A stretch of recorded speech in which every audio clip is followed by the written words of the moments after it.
अवधूत चिंतन श्री गुरुदेव दत्त श्री स्वामी समर्थ सर्वांना नमस्कार मित्रांनो. तर मृत शरीर जाळल्यानंतर त्या आत्म्यासोबत काय घडत असते ते आजच्या या व्हिडिओमध्ये अगदी डिटेलमध्ये आपण बघणार आहोत. तर मित्रांनो, या जगात जर काही सर्वात मोठं सत्य असेल ते आहे आपला मृत्यू, ज्याला मनुष्य कितीही इच्छा असली तरीही टाळू शकत नाही. तुम्ही पाहिलं असेल की हिंदू धर्मामध्ये जेव्हा एखादी व्यक्ती या जगाचा निरोप घेते तेव्हा त्यांच्या शवाचं अंतिम संस्कार म्हणजेच त्याला जाळलं जातं. पण तुम्ही कधी विचार केला आहे का की नातेवाईकांच्या अंतिम संस्कारानंतर त्या मृत आत्म्यासोबत काय होतं? तर नमस्कार मित्रांनो, स्वागत आहे तुमचं माझ्या या मराठी चॅनलवर. तर मित्रांनो, या गरुड पुराणात असं सांगितलं आहे की मृत्यूनंतर यमलोकातून 2 यमदूत फक्त 24 तासासाठी आत्म्याला घेऊन जातात आणि या 24 तासात मृत व्यक्तीचे नातेवाईक त्यांच्या शरीराचा अंतिम संस्कार आणि इतर कर्मकांड करतात. आत्म्याला तोपर्यंत यमलोकात त्याने केलेल्या कर्माचं दर्शन दिलं जातं आणि त्यानंतर यमदूत आत्म्याला परत त्याच्या घरी सोडतात आणि त्यानंतर 13 दिवसांपर्यंत आत्मा आपल्या नातेवाईकांच्या मध्येच राहतो. म्हणजेच 13व्या दिवसापर्यंत आत्मा आपल्या नातेवाईकांच्या सोबतच असतो. त्यानंतर पुन्हा आत्मा यमलोकासाठी रवाना होतो. आता याच दरम्यान आत्म्याला 3 वेगवेगळे मार्ग दाखवले जातात.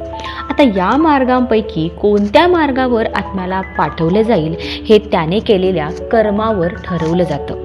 तर मित्रांनो, पहिला मार्ग आहे अर्ची मार्ग, म्हणजेच देवलोकाच्या प्रवासाचा मार्ग असा हा मार्ग मानला जातो. दुसरा मार्ग आहे धूम मार्ग, ज्याला पितृलोकाचा मार्ग सांगितला आहे. आणि तिसरा मार्ग आहे उत्पत्ती विनाश मार्ग, म्हणजेच नरकाच्या प्रवासासाठी तो असतो. आपल्या पाप आणि पुण्याचं निर्धारित वेळेपर्यंत भोग केल्यानंतर आत्म्याला पुन्हा शरीर मिळतं. एवढंच नाही तर मृत्यूनंतर जीवात्म्याला यमलोकाच्या मार्गात अनेक प्रकारच्या अडचणींचा सामना सुद्धा करावा लागतो.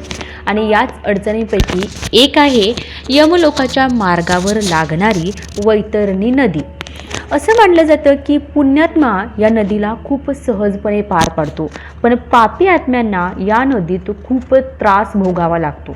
गरुड पुराणात असं सांगितलं आहे की पक्षीराज गरुड श्रीहरींना विचारतात की हे प्रभू, मृत्यूलोक आणि यमलोकाच्या दरम्यान असलेली जी वैतरणी नदी आहे तिचं जीवात्म्याशी काय नातं आहे आणि त्याला या नदीत कसा दंड भोगावा लागतो?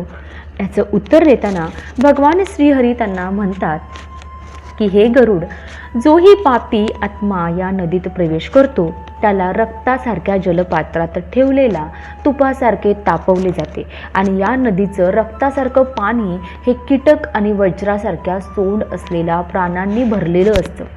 तसेच ही नदी मगर आणि त्यांच्यासारख्या इतर अनेक हिंसक आणि मांसाहारी जलचरांनी भरलेली असते.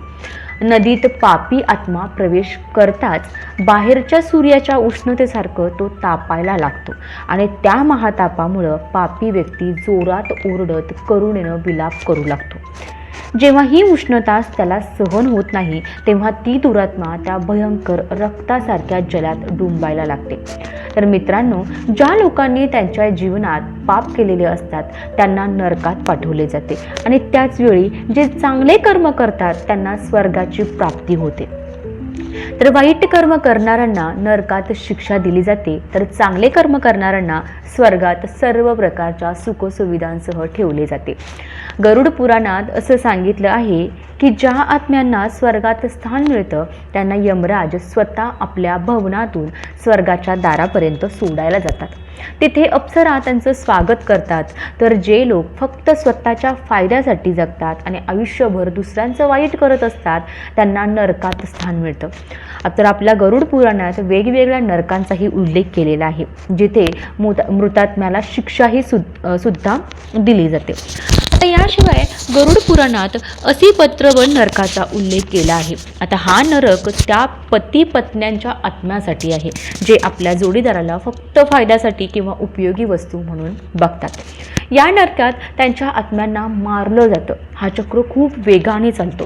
तर रौरक रौरव नरक या नरकामध्ये त्यांना जागा मिळते, ज्याने त्यांच्या आयुष्यात दुसऱ्यांची संपत्ती हडपलेली असते. इथे त्यांना ते बेशुद्ध होईपर्यंत मारलं जातं. पुन्हा शुद्धीवर आल्यानंतर त्यांना पुन्हा त्याच प्रकारे रक्तबंबाळ केलं जातं आणि हा सिलसिला तोपर्यंत चालतो जोपर्यंत त्याची शिक्षा ही संपत नाही. तिसरा आहे तो म्हणजे कुंभी पाक नरक. यामध्ये काय होतं तर शिकारी लोकांना, म्हणजे ज्यांनी त्यांच्या शौकासाठी प्राण्यांची हत्या केलेली असते, त्यांना आणलं जातं. इथे त्यांच्या या कर्माच्या शिक्षेत त्यांना उकळत्या तेलात टाकलं जातं. तर मित्रांनो, तर तप्तसूची नरकामध्ये ते लोक येत असतात जे त्यांच्या कर्तव्याकडून पळ काढतात, जबाबदारांपासून पळतात. या नरकात त्यांच्या आत्म्यांना फेकलं जातं. इथे त्यांना काय होतं, इथे त्यांना काय केलं जातं तर चाकूंनी छिन्न विछिन्न असं केलं जातं. जोपर्यंत ते बेशुद्ध होत नाहीत तोपर्यंत त्यांना तसं छिन्न विछिन्न केलं जातं. तर गरुड पुराणात कालसूत्र नरकाबद्दल सुद्धा सांगितलं आहे. आता या नरकामध्ये इथे त्या आत्म्यांना आणलं जातं ज्यांनी त्यांच्या आयुष्यात कधी मोठ्यांचा सन्मान केलेला नसतो. या नरकात वाईट कर्मांसाठी त्यांना जास्त उष्णतेत ठेवून शिक्षा दिली जाते. जोपर्यंत त्याची शिक्षा पूर्ण होत नाही तोपर्यंत त्याला तिथे ठेवलं जातं. तर मित्रांनो, तुम्ही पाहिलं की अंतिम संस्कारानंतर आत्म्यासोबत काय काय घडत असतं. त्याचबरोबर तुम्ही हेही पाहिलं की आत्म्याला कोणत्या आधारावर स्वर्ग किंवा नरकात स्थान मिळते. आता मी आशा करते की आमच्या व्हिडिओद्वारे तुम्हाला अनेक प्रश्नांची उत्तरेही मिळाली असतील. जर हा व्हिडिओ तुम्हाला आवडला असेल तर याला लाईक आणि शेअर नक्की करा. जर तुम्ही चॅनलला सबस्क्राईब केले नसेल तर चॅनलला सबस्क्राईब करा. व्हिडिओ शेवटपर्यंत पाहिल्याबद्दल धन्यवाद. श्री स्वामी समर्थ. जय जय स्वामी समर्थ.